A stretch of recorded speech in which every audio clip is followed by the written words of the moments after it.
ಈ ಒಂದು foundation level ಅಂಡರ್ಸ್ಟ್ಯಾಂಡಿಂಗನ್ನು ಇಟ್ಕೊಂಡು ಇವತ್ತಿನ youngsters who watching probably the first question would be spirituality ಅಂದರೆ ಏನು? ಯಾಕಂದರೆ ಅದಕ್ಕೆ ಒಬ್ಬೊಬ್ಬರು ಒಂದೊಂದು ಅರ್ಥ ಕೊಟ್ಟಿದ್ದಾರೆ. ಬಹುಶಃ ನಾವೆಲ್ಲರೂ ಒಂಥರ ಬೇರೆ ಒಂದು ದೀಪದಿಂದ ನಮ್ಮ ದೀಪವನ್ನು ನಾವು ಅಂಟಿಸ್ಕೋತಾ ಇರ್ತೀವಿ ಅಥವಾ ಅದನ್ನು ಬೆಳಗಿಸ್ಕೋತಿರ್ತೀವಿ. ಸೊ ಇಲ್ಲಿ ಬೆಳಕೇ ಒಂದು ಜ್ಞಾನ ಅಥವಾ ಒಂದು ಪರ್ಸ್ಪೆಕ್ಟಿವ್ ಆದರೆ ನಾನು ನನ್ನ ಹಸಿವಿಗೆ, ನನ್ನ ಪ್ರಶ್ನೆಗೆ ಆಧ್ಯಾತ್ಮನ ಹೇಗೆ ಅರ್ಥ ಮಾಡ್ಕೋಬೇಕು? ಹಸು ಅಂತ ಹೇಳಿದ್ರಲ್ಲ, ನಾನು ಬಾಯರ್ಕೆ ಅಂತ ಹೇಳ್ತೀನಿ. ಯಾಕೆ ಅಂದರೆ ಈ ಇಡೀ ನೀವು ಹೇಳಿದ ಪ್ರಶ್ನೆಗೆ ಒಂದು ಶ್ಲೋಕ, ವಿವೇಕ್ ಚೂಡಾಮಣಿ ಅಂತ ಒಂದು ಗ್ರಂಥ ಇದೆ, ಅದರಲ್ಲಿ ಬರೋ ಕೊನೆಯ ಶ್ಲೋಕ ಹೀಗಿದೆ: ಸಂಸಾರಾಧ್ವನಿತಾಪಭಾನು ಕಿರಣ ಪ್ರೋದ್ಭೂತ ದಾಹವ್ಯಥಾ. ಒಂದು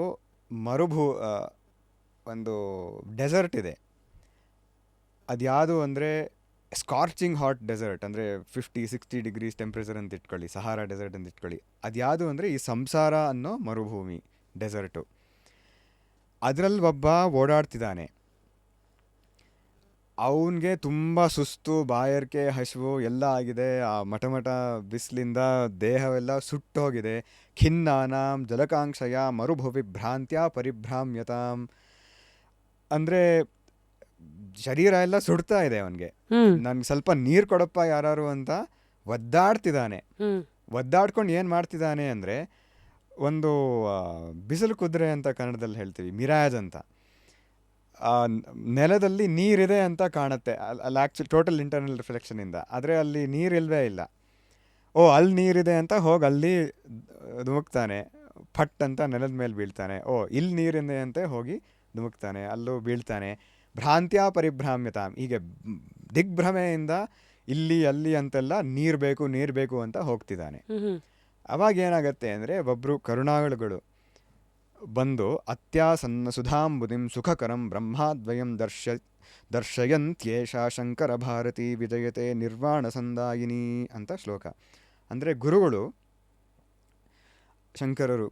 ಏನು ಮಾಡ್ತಾರಂದರೆ, ನೋಡಪ್ಪ, ನೀನು ದಿಗ್ಭ್ರಮೆಯಿಂದ ಇಲ್ಲಿ ಅಲ್ಲಿ ಹೋಗಿ ಮರುಭೂಮಿಯಲ್ಲಿ ಒದ್ದಾಡ್ತಿದ್ಯಾ, ನಿನ್ನಲ್ಲೇ ಅತ್ಯಾಸನ್ನ ಸುಧಾಂಬುದಿಂ ಸುಖಕರಂ, ಅಂದರೆ ನಿನ್ನಲ್ಲೇ ಅತ್ಯಂತ ಆನಂದಕರವಾದ ಸುಧಾ ಅಂದರೆ ಅಮೃತದ ಸಮುದ್ರ ಇದೆ ನಿನ್ನಲ್ಲೇನೆ. ಅದನ್ನು ಸ್ವಲ್ಪ ಹೋಗಿ ಒಂದು ಸ್ಪೂನ್ ಆದರೂ ಕುಡಿಯಪ್ಪ ಅಂತ ನಮ್ಮ ಗುರುಗಳು ಬಂದು ನಮಗೆ ನಮ್ಮಲ್ಲೇ ಇರೋ ಆನಂದ ಸ್ವರೂಪವನ್ನು ತೋರಿಸ್ಕೊಡ್ತಾರೆ. ಇದು ಅಧ್ಯಾತ್ಮ ಅಂತ, ಸ್ಪಿರಿಚುಯಾಲಿಟಿ ಅಂದರೆ ಹೇಳೋದು. ಅಧ್ಯಾತ್ಮ ಅಂದರೆ ನಮ್ಮೊಳಗಿರೋದು ಅಂತ. ಒಳಗೆ ಏನಿದೆ ಅಂದರೆ ಆ ಆನಂದದ ಅಮೃತದ ಸಮುದ್ರ. ಅಂದರೆ is it the exploration of the spirit inside? Exploration of the ಪರಮಾತ್ಮ, the bliss inside us. So ಈಗ ನಾನು ಸ್ಪಿರಿಟ್ ಅಂತ ಕರೆದೆ, ಕೆಲವರು ಅದನ್ನ ಆತ್ಮ ಅನ್ಬೋದು, ಪರಮಾತ್ಮ ಅನ್ಬೋದು, ಹೆಸರು ಏನಾರು ಇರಲಿ. ಸೊ ಇದರ ಗುಣನ ಅರ್ಥ ಮಾಡ್ಕೊಳ್ಳೋದು ಹೆಂಗೆ? ಯಾಕಂದ್ರೆ ಆನಂದನೇ ಅದರ ಗುಣ. ಅಷ್ಟೇ ಅಲ್ಲ, ಆ ಮರುಭೂಮಿಯಲ್ಲಿರೋ ಬಿಸಿಲು ಕುದುರೆಗಳು ಯಾವುದು ಅಂದರೆ ಈ ವಿಷಯ ಸುಖ ಅಂತ ಹೇಳ್ತೀವಿ. ಯಾವುದೋ ಒಂದಿರುತ್ತೆ, ಅದರಲ್ಲಿ ನಂಗೆ ತುಂಬ ಸುಖ ಸಿಗತ್ತೆ ಅಂತ ಅಟಸ್ಕೊಂಡು ಹೋಗ್ತೀವಿ. ಆಮೇಲೆ ಸಿಕ್ಕಿದ ಮೇಲೆ ಏನಂದರೆ ಬರೀ ದುಃಖ. ಭೋಗಾನಂತರಿ ದುಃಖ ಕೃತಸ್ಯುಹು ಅಂತ ಭಗವತ್ಪಾದರು ಹೇಳ್ತಾರೆ. ಎಲ್ಲರದ್ದು ಅನುಭವ ಇದು, ಚಿಕ್ಕ ಮಗುವಿಂದ ಹಿಡಿದು. ಆದರೆ ಅವಿವೇಕ ಅಂತ ಒಂದು ಹೇಳ್ತೀವಿ. ಆ ವಸ್ತು ಆಮೇಲೆ ಆ ಆನಂದ ಎರಡು ನಾವು ಒಟ್ಟು ಮಾಡಿಬಿಡ್ತೀವಿ. ಆ ವಸ್ತು ಏನು, ಆನಂದ ಏನು ಅಂತ ಇದ್ರ ಬಗ್ಗೆ ನಮಗೆ ವಿವೇಕ ಇರಲ್ಲ. ಅಂದರೆ ಹೇಗೆ ನೋಡ್ಬೇಕು ಇದನ್ನು? ಒಂದು ಉದಾಹರಣೆ ಕೊಡ್ತೀನಿ. ಒಂದು ವಸ್ತು ಹೇಳಿ, ಊಟದ ವಸ್ತುಗಳಲ್ಲಿ ಬೆಣ್ಣೆ ತುಂಬ ಇಷ್ಟನಾ? ಫೇವ್ರೆಟ್? ಮಜ್ಜಿಗೆ ಹುಳಿ. ಓಹೋ, ಸರಿ, ಆಯಿತು, ಮಜ್ಜಿಗೆ ಹುಳಿ. ನನಗೆ ಚಾಕ್ಲೇಟ್ ಅಂತ ಯೂಶಲಿ ಹೇಳ್ತೀನಿ. ಯಾವುದೋ ಒಂದು ಪದಾರ್ಥ ತಗೊಳ್ಳಿ, ಸರಿ, ಚಾಕ್ಲೇಟ್ ಅಂತ ತಗೊಳ್ಳೋಣ, ಜಾಸ್ತಿ ವೀಕ್ಷಕರಿಗೆ ಅದೇ ಇಷ್ಟ ಅಂತ. ಇವಾಗ ಏನಾಗುತ್ತೆ, ನಾನು ಚಾಕ್ಲೇಟ್ನ ನೋಡ್ತೀನಿ ಎಲ್ಲೋ, ಈ ಮರುಭೂಮಿಯಲ್ಲಿ ಅದು ಬೇಕು ಅಂತ ಒದ್ದಾಡ್ಕೊಂಡು ಇರ್ತಾನಲ್ಲ ಅವನು. ಹಾಗೇನೆ ಈ ಚಾಕ್ಲೇಟ್ ಅಥವಾ ಯಾವ್ದಾದ್ರು ಒಂದು ವಸ್ತು, ಚಾಕ್ಲೇಟ್ ಅದಕ್ಕೊಂದು ಉದಾಹರಣೆ ಅಷ್ಟೇ. ಚಾಕ್ಲೇಟ್ ಸ್ಥಾನದಲ್ಲಿ ನೀವು ಏನು ಬೇಕಾದ್ರೂ ಇಟ್ಕೊಳ್ಬೋದು. ಅದನ್ನು ನೋಡಿ ನನಗೆ ಅದು ಬೇಕು ಅಂತ ಇರುತ್ತೆ. ಎಷ್ಟರ ಮಟ್ಟಿಗೆ ಅಂದರೆ ಅದು ಅತ್ಯಂತ ಆನಂದಕರವಾದ ವಸ್ತುನೇ ನಾವು ಮನಸ್ಸಿಗೆ ತೊಗೊಂಬರ್ಬೇಕು. ಇವಾಗ ಚಾಕ್ಲೇಟ್ ಅದು ಬೇಕು, ಅದು ಬಿಟ್ಟರೆ ಇನ್ನೇನು ಬೇಡ ನನಗೆ ಪ್ರಪಂಚದಲ್ಲಿ, ಆ ಚಾಕ್ಲೇಟ್ ಬಿಟ್ಟು ಇನ್ನೇನೂ ಇಲ್ಲ, ಅಷ್ಟು ಏಕಾಗ್ರದಿಂದ ಅದು ಬೇಕು ಬೇಕು ಅಂತ ಹೋಗ್ತಾನೆ ಅವನು. ಸರಿ. ಅಂದರೆ ಏನು, ಆ ಮನಸ್ಸಿನಲ್ಲಿ ಅದು ಬೇಕು ಬೇಕು ಅನ್ನೋ ವೃತ್ತಿ ಕ್ರಿಯಾ ತಿರುಗ್ತಾ ಇರುತ್ತೆ. ಆಮೇಲೆ ಏನಾಗುತ್ತೆ ಅಂದರೆ ಆ ಚಾಕ್ಲೇಟ್ ಅವನಿಗೆ ಸಿಕ್ಕಿರಲ್ಲ, ಸೊ ಆ ಒಂದು ಅತೃಪ್ತಿ ಇರುತ್ತೆ ಮನಸ್ಸಿನಲ್ಲಿ, ತೃಪ್ತಿ ಇರಲ್ಲ. ಆಮೇಲೆ ಇದ್ದಕ್ಕಿದ್ದಾಗೆ ಆ ಚಾಕ್ಲೇಟ್ ಸಿಕ್ಬಿಡುತ್ತೆ, ಯಾರೋ ಕೊಡಿಸ್ತಾರೆ ಅವನಿಗೆ ಅಂತ ಇಟ್ಕೊಳ್ಳಿ, ಒಂದು ಚಿಕ್ಕ ಮಗು ಅಂತ. ತಿಂತಾನೆ, ತಿಂದ ತಕ್ಷಣ ಒಂದು ಆನಂದ ಬರುತ್ತಲ್ಲ, ಅತ್ಯಂತ ಆನಂದ. ಮಗುಗೆ ಚಾಕ್ಲೇಟಲ್ಲಿ ಬರೋದು ಅತ್ಯಂತ ಆನಂದ. ಅದು ಎಲ್ಲಿಂದ ಬರೋದು ಅಂದರೆ ಆ ಚಾಕ್ಲೇಟ್ ಬೇಕು ಬೇಕು ಅಂತ ಆ ಇಚ್ಛಾ ಯಾವ್ದು ತಿರುಗ್ತಾ ಇತ್ತು ಮನಸ್ಸಿನಲ್ಲಿ, ಅದು ಶಾಂತವಾಗಿಬಿಡುತ್ತೆ. ಆವಾಗ ಏನಾಗುತ್ತೆ ಅಂದರೆ ಆ ಶಾಂತವಾದ ಮನಸ್ಸಿನಲ್ಲಿ ನಂದೇ ಸ್ವರೂಪ ಅದರಲ್ಲಿ ಹೊಳೆಯುತ್ತೆ, ಒಂದು ಕ್ಷಣಕ್ಕೆ ಹೊಳೆಯುತ್ತೆ ಅದು. ಆಮೇಲೆ ಮತ್ತೆ ಬೇರೆ ಇಚ್ಛೆ ಬರುತ್ತೆ, ಮಜ್ಜಿಗೆ ಹೊಳಿಬೇಕು ಅಂತ ಬರುತ್ತೆ ಉದಾಹರಣೆಗೆ. ಆದರೆ ಆ ಚಾಕ್ಲೇಟ್ ಸಿಕ್ಕಿದ ಮೇಲೆ ಆ ಯಾವುದೋ ಒಂದು ವೃತ್ತಿ, ಉಲ್ಲಾಸ, ಹರ್ಷ ಆಗುತ್ತೋ ಮನಸ್ಸಿನಲ್ಲಿ, ಅದರಿಂದ ಏನಾಗುತ್ತೆ ಮುಖ್ಯವಾಗಿ ಅಂದರೆ ಆ ಇಚ್ಛೆ ಹೊಟ್ಟೋಗುತ್ತೆ. ಆ ಇಚ್ಛೆ ಹೊಟ್ಟೋದ್ಮೇಲೆ ನಮ್ಮದೇ ಸ್ವರೂಪ ಅದರಲ್ಲಿ ಪ್ರತಿಬಿಂಬ ಆಗುತ್ತೆ, ರಿಫ್ಲೆಕ್ಟ್ ಆಗುತ್ತೆ. ಅದೇ ಆ ತೃಪ್ತಿ, ಅದೇ ಆ ಮುಖ್ಯ ಆನಂದ, ನಮ್ಮದೇ ಮನಸ್ಸಿನಲ್ಲಿ ಬೆಳಗ್ತು. ಸೊ ಈ ತೃಪ್ತಿ ಅನ್ನೋದು ನಾವೇ ಕಂಡ್ಕೋಬೇಕು, ನಮ್ಮದೇ ನಾವೇ ಅಂದಮೇಲೆ ಯಾವಾಗಲೂ ಅದು ಯಾಕೆ ತೃಪ್ತಿ ಇರಲ್ಲ? ಈಗ ಉದಾಹರಣೆಗೆ ನಮ್ಮಲ್ಲೇ ಒಳಗೆ ಆತ್ಮ, ಅದರ ಒಂದು ರಿಫ್ಲೆಕ್ಷನ್ನು ನಾವು ಮಾಡೋ ಕೆಲವು ವಿಚಾರಗಳು. ಈಗ ನಾನು ಒಳ್ಳೆ ಶೋ ಮಾಡಿದ್ರೆ ನನಗೊಂದು ಕೊನೆಗೊಂದು ಇವತ್ತು ತುಂಬ ಚೆನ್ನಾಗಿ ಮಾಡಿದೆ, ಯಾರೋ ಸಿಂಗರ್ಗೆ ಅದು ಸಿಗ್ಬೋದು, ಡಾಕ್ಟ್ರಿಗೆ ಇವತ್ತು ಒಳ್ಳೆ ಸರ್ಜರಿ ಮಾಡಿದೆ, ಕೊನೆಗೆ ಸಿಗೋ ಆ ತೃಪ್ತಿನೇ it is a reflection of your own soul, ಬ್ರಹ್ಮ, ಆತ್ಮ. ಹಾಂ. So which means to say why is that ಯಾವ್ದಾದ್ರು ಒಂದು ಕೆಲಸ ಮಾಡಿದ್ಮೇಲೆ ಮಾತ್ರ ಅದು, ಅಂದರೆ ಒಂದು ಇಚ್ಛೆಗೆ ಕೊನೆಯಲ್ಲಿ ಮಾತ್ರ ಯಾಕೆ ಅದು ಕ್ಲೋಸರ್ ಇರುತ್ತೆ? ಯಾಕೆ ಅಂದರೆ ಒಂದು ಉದಾಹರಣೆ ಮೂಲಕ ಹೇಳ್ತೀನಿ. ಒಂದು ನದಿಯಲ್ಲಿ ತರಂಗಗಳಿದ್ದಾಗ ಅಥವಾ ವೇವ್ಸು, ಗುಳ್ಳೆಗಳು, ಬಬಲ್ಸು ಇದೆಲ್ಲ ಇದ್ದಾಗ ಸೂರ್ಯ ಅಲ್ಲಿ ಸರಿಯಾಗಿ ಕಾಣಲ್ಲ. ಒಂದು ಸರಿಯಾಗಿ ಯಾವಾಗ ನೀರು ಹೀಗೆ ಶಾಂತವಾಗುತ್ತೋ ಸೂರ್ಯ ಅಲ್ಲಿ ಚೆನ್ನಾಗಿ ಕಾಣ್ತಾನೆ, ಬೆಳಗ್ತಾನೆ. ಹಾಗಾಗಿ ಆ ತರಂಗಗಳಿದ್ದಾಗ್ಲೂ ಸೂರ್ಯನೇ ಕಾಣ್ತಿದ್ದ ಅಲ್ಲಿ ಆ ಬೆಳಕು ರೂಪದಲ್ಲಿ. ನೀರು ಹೊಳಿತಾ ಇದೆ ಅಂತ ನಾವು ಹೇಳ್ತೀವಲ್ವ, ಸೂರ್ಯನೇ ಕಾಣ್ತಿತ್ತು. ಆದರೆ ಅದು ಸೂರ್ಯ ಅಂತ ನಮಗೆ ಗೊತ್ತಾಗ್ಲಿಲ್ಲ ಅಲ್ಲಿ.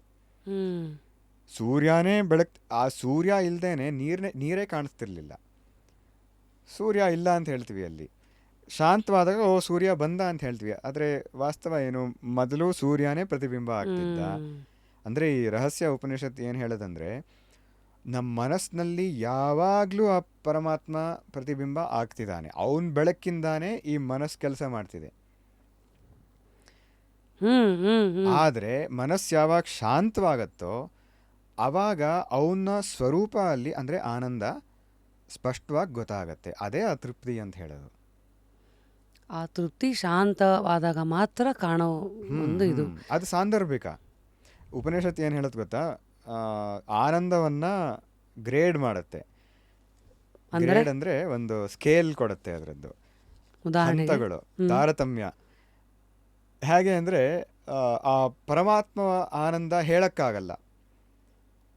ಯಥೋ ವಾಚೋ ನಿವರ್ತಂತೆ ಅಪ್ರಾಪ್ಯ ಮನಸಾ ಸಹ ಅಂತ ಉಪನಿಷತ್ ಹೇಳುತ್ತೆ. ಅಂದರೆ ನಾವು ವಾಕಿಂದ, ನಮ್ಮ ವರ್ಡ್ಸಿಂದ, ಶಬ್ದಗಳಿಂದ ಅದನ್ನು ನಿರೂಪಣೆ ಮಾಡೋಕ್ಕೆ ಹೊರಟ್ರೆ ವಾಪಸ್ ಬರಬೇಕಷ್ಟೆ, ನಿರೂಪಣೆ ಮಾಡೋಕ್ಕಾಗಲ್ಲ. ಅಪ್ರಾಪ್ಯ ಮನಸಾ ಸಹ, ಅದರ ಬಗ್ಗೆ ಯೋಚನೆ ಮಾಡ್ಬೋದಾ ನಾವು, ಹೀಗಿದೆ ಹಾಗಿದೆ ಅಂತ, ಅದು ಮಾಡೋಕ್ಕಾಗಲ್ಲ. ಅಷ್ಟು ಇನ್ಫೈನೈಟ್ ಆನಂದ ಅದು. ಆದರೆ ಅದ್ರ ಬಗ್ಗೆ ಒಂದು ಆಸಕ್ತಿ ಪಡಿಸ್ಬೇಕು ಶಿಷ್ಯನಿಗೆ ಗುರು. ಅದಕ್ಕೆ ಏನು ಮಾಡ್ತಾನೆ ಅಂದರೆ ಅದಕ್ಕೆ ಹತ್ರ ಕರ್ಕೊಂಡು ಹೋಗ್ತಾನೆ ಗುರು. ಹೇಗೆ ಅಂದರೆ, ಫಸ್ಟು ಈ ಲೋಕದಲ್ಲಿರೋ ಆನಂದಕ್ಕೆ ಯಾವ್ದು ಮ್ಯಾಕ್ಸಿಮಮ್ ಅಂತ ಅದನ್ನು ಡಿಫೈನ್ ಮಾಡ್ತಾನೆ. ಫಿಸಿಕ್ಸಲ್ಲಿ ಹೇಗೆ ನಾವು ಒಂದು ಯೂನಿಟ್ ಅಂತ ಡಿಫೈನ್ ಮಾಡ್ತೀವೋ, ಟೈಮ್ಗೆ ಯೂನಿಟ್ಸ್ ಇದೆ, ಇದು ವೆಯ್ಟಿಗೆ ಒಂದು ಗ್ರಾಮ್ ಅಂತ ಯೂನಿಟ್ ಹೇಳ್ತೀವಿ. ಹಾಗೆ 1 ಗ್ರಾಮ್ ಆಫ್ ಆನಂದ ಅಂತ ತಗೊಳ್ಳಿ. ಅದು ಯಾರಂದರೆ ಒಬ್ಬ ಇಡೀ ಪೃಥ್ವಿಗೆ ಒಡೆಯ ರಾಜ. ಅಷ್ಟೇ ಅಲ್ಲ, ರಾಜ ಅಂದರೆ ಒಬ್ಬ ಮುದುಕ ಆದಮೇಲೆ ರಾಜ ಆದರೆ ಹಲ್ಲಿಲ್ಲ ಅಂದರೆ ಜಿಲೇಬಿ ಹಾಕಿ ತಿನ್ನೋದು ಇಲ್ಲ. ಯುವ ಸ್ಯಾತ್ ಸಾಧು ಯುವಾಧ್ಯಾಯಕ, ಯುವಕ ಅವನು. ಅಷ್ಟೇ ಅಲ್ಲ, ಸಾಧು ಯುವ ಅಂದರೆ ಅವನಿಗೆ ಯಾವುದು ಪಾಪಗಳು ಕೆಟ್ಟ ಅಭ್ಯಾಸಗಳು ಇದೆಲ್ಲ ಇಲ್ಲ. ಅಧ್ಯಾಯಕ ಅಂದರೆ ಚೆನ್ನಾಗಿ ಅಧ್ಯಯನ ಎಲ್ಲ ಮಾಡಿದ್ದಾನೆ, ಅಂದ್ರೆ ಸಮರ್ಥನಾಗಿದ್ದಾನೆ ಅವನು, ಅಂಥ ರಾಜ. ಆಶಿಷ್ಠೋ ದೃಢಿಷ್ಠೋ ಬಲಿಷ್ಠ ಅಂದರೆ ಅವನಿಗೆ ಬಲಿಷ್ಠನಾಗಿದ್ದಾನೆ, ರೋಗ ಇದೆಲ್ಲ ಯಾವುದೂ ಇಲ್ಲ, ದೃಢವಾಗಿದ್ದಾನೆ. ಆಮೇಲೆ ಆ ಡಿಸೈರ್ಸ್ ಅವನಿಗೆ ಚೆನ್ನಾಗಿದೆ. ಚೆನ್ನಾಗಿದೆ ಅಂದರೆ ಇದು ತಿನ್ನಬೇಕು ಅದು ಮಾಡಬೇಕು ಅಂತೆಲ್ಲ ಆ ಎಂಜಾಯ್ ಮಾಡೋ ಸಂದರ್ಭಗಳು ಇದೆ ಅವನಿಗೆ ಅಂತ. ಅಂಥ ರಾಜ ಇಡೀ ಪ್ರಪಂಚಕ್ಕೆ ಒಡೆಯ, ಇಡೀ ಪೃಥ್ವಿಗೆ ಒಡೆಯ. ಅವನಿಗೆ ಎಷ್ಟು ಆನಂದ ಇರುತ್ತೆ. ನಮ್ಮದೆಲ್ಲ ಭಾಷ್ಯ, ಸಾಯಣ ಭಾಷ್ಯ ಹೇಳೋದು ನಮ್ಮದೆಲ್ಲ ಅದು ಆನಂದನೇ ಅಂತ ಕರೆಯೋಕ್ಕಾಗಲ್ಲ. ಯಾಕೆ ಅಂದರೆ ಸ್ವಲ್ಪ ದುಃಖನೂ ಇರುತ್ತೆ, ಸುಖನೂ ಇರುತ್ತೆ. ಆದರೆ ಇಂಥ ಯುವಕ ರಾಜನಿಗೆ ಬರೀ ಸುಖಗಳು ಅರಮನೆಯಲ್ಲಿ. ಆ ಥರ ಆನಂದ 1 ಗ್ರಾಮ್ ಅಂತ ಇಟ್ಕೊಳ್ಳಿ. ಅದಕ್ಕಿಂತ 100 ಟೈಮ್ಸ್ ಮೋರ್ ಆನಂದ ತೇಯೇ ಶತಂ ಮನುಷ್ಯ ಗಂಧರ್ವಾಣಾಂ ಆನಂದ ಅಂತ ಮಂತ್ರ ಹೇಳುತ್ತೆ. ಅಂದರೆ ಒಂದು ಗಂಧರ್ವ ಲೋಕ ಅಂತಿದೆ, ಅಲ್ಲಿರೋ ವಾಸಿಗಳಿಗೆ ಈ ರಾಜನ್ಗೆ 100 ಪಟ್ಟು ಆನಂದ ಅವ್ರ ಆನಂದ, 100 ಟೈಮ್ಸ್ ಮೋರ್. ಇದಕ್ಕೆ 100 ಟೈಮ್ಸ್ ಮೋರ್ ಯಾವುದು ಅಂದರೆ ಒಂದು ದೇವಗಂಧರ್ವ ಅಂತ ಇನ್ನೊಂದು ಲೋಕ ಇದೆ.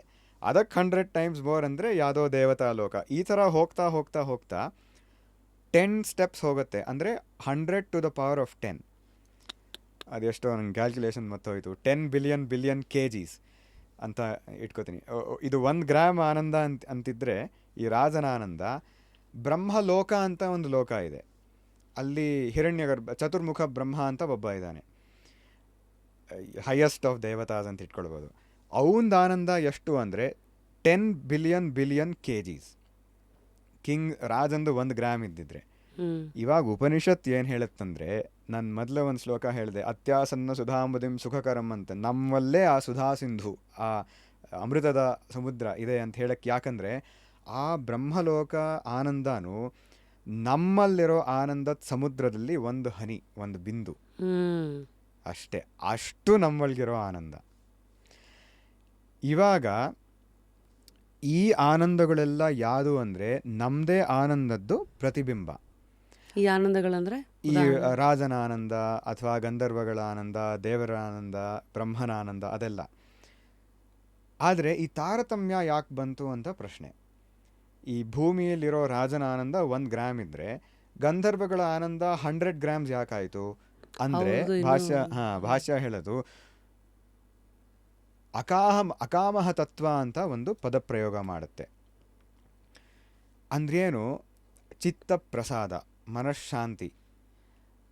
ಅವ್ರಿಗೆ ಆ ಚಿತ್ತ ಪ್ರಸಾದ ಮನಃಶಾಂತಿ 100 ಪಟ್ಟು ಹೆಚ್ಚು.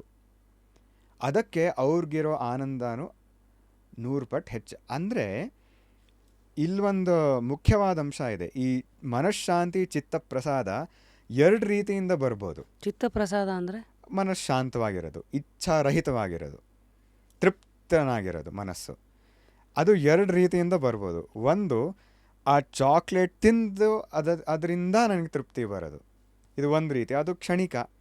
ಇನ್ನೊಂದು ರೀತಿ ತೃಪ್ತಿ ಹೇಗೆ ಬರ್ಬೋದು ಅಂದರೆ ಉಪನಿಷತ್ ಹೇಳೋದು ಶ್ರೋತ್ರಿಯಸ್ಯ ಚಾಕಾಮಹ ತಸ್ಯ ಅಂತ. ಅಂದರೆ ಆ ಶ್ರೋತ್ರಿಯ ಅಂದರೆ ಈ ಸಂದರ್ಭದಲ್ಲಿ ಈ ಸುಖಗಳ ಬಗ್ಗೆ ಎಲ್ಲ ನಾನು ತಿಳ್ಕೊಂಡಿದ್ದೀನಿ. ಅಂದರೆ ಫಾರ್ ಎಕ್ಸಾಂಪಲ್ ಸ್ವರ್ಗಲೋಕದ ಸುಖ ಇದ್ರ ಬಗ್ಗೆ ಎಲ್ಲ ನಾನು ಚೆನ್ನಾಗಿ ತಿಳ್ಕೊಂಡಿದ್ದೀನಿ. ತಿಳ್ಕೊಂಡ ಮೇಲೂ ವಿವೇಕದಿಂದ ಅದು ನನಗೆ ಬೇಡಪ್ಪ ಅಂತ ಅದರಲ್ಲಿ ಇಚ್ಛಾ ಇಲ್ಲ. ಈ ಬ್ರಹ್ಮಾಂಡದಲ್ಲಿರೋ ಎಲ್ಲ ಸುಖಗಳ ಬಗ್ಗೆ ನಾನು ವೇದದಿಂದ ತಿಳ್ಕೊಂಡಿದ್ದೀನಿ. ತಿಳ್ಕೊಂಡ ಮೇಲೂ ಅದರಲ್ಲಿ ಇಚ್ಛಾ ಇಲ್ಲ, ಅಷ್ಟು ವೈರಾಗ್ಯ ಇದೆ ನನಗೆ. ಯಾಕೆ? ವಿವೇಕದಿಂದ ನಾನು ತಿಳ್ಕೊಂಡಿದ್ದೀನಿ, ನನ್ನದೇ ಆನಂದ ಅದರಲ್ಲಿ ಪ್ರತಿಬಿಂಬ ಆಗ್ತಿದೆ, ಅದು ಬರೀ ಕ್ಷಣಿಕ ಅಷ್ಟೇ ಅಲ್ಲ, ಅದು ಪ್ರಯಾಸಪೂರ್ವಕ, ತುಂಬ ಎಫರ್ಟ್ ಹಾಕಿ ಅದು ಪಡಿಬೇಕು. ಅಷ್ಟೇ ಅಲ್ಲ, ಅದು ಸಾತಿಶಯ, ಅಂದರೆ ಅದಕ್ಕಿಂತ ಜಾಸ್ತಿ ಬೇರೆ ಆನಂದಗಳಿದೆ, ಕೊನೆ ಇಲ್ಲ ಅದರಲ್ಲಿ. ಸ್ವಲ್ಪ ಹೊತ್ತು ಅನುಭವಿಸ್ತೀನಿ, ಮತ್ತು ಯಥಾ ಪ್ರಕಾರ ದುಃಖ. ಅಲ್ಲಿರೋ ತನಕ ಜಿಲೇಬಿ, ಅದಾದಮೇಲೆ ಜಿಲೇಬಿ ಏನು ಕಲ್ಲೇನು ಎರಡೂ ಸಮಾನವೇ. ಹಾಗಾಗಿ ಅದರಿಂದ ನನಗೆ ವಿವೇಕದಿಂದ ವೈರಾಗ್ಯ ಬರುತ್ತೆ. ಅಷ್ಟೇ ಅಲ್ಲ, ಗುರು ಅನುಗ್ರಹದಿಂದ, ಭಗವಂತನ ಅನುಗ್ರಹದಿಂದ ನನ್ನಲ್ಲೇ ಆ ಆನಂದದ ಸಮುದ್ರ ಇದೆ ಅಂತ ಗೊತ್ತಾಗತ್ತೆ. ಆವಾಗ ಚಿತ್ತಪ್ರಸಾದ ಬರುತ್ತೆ.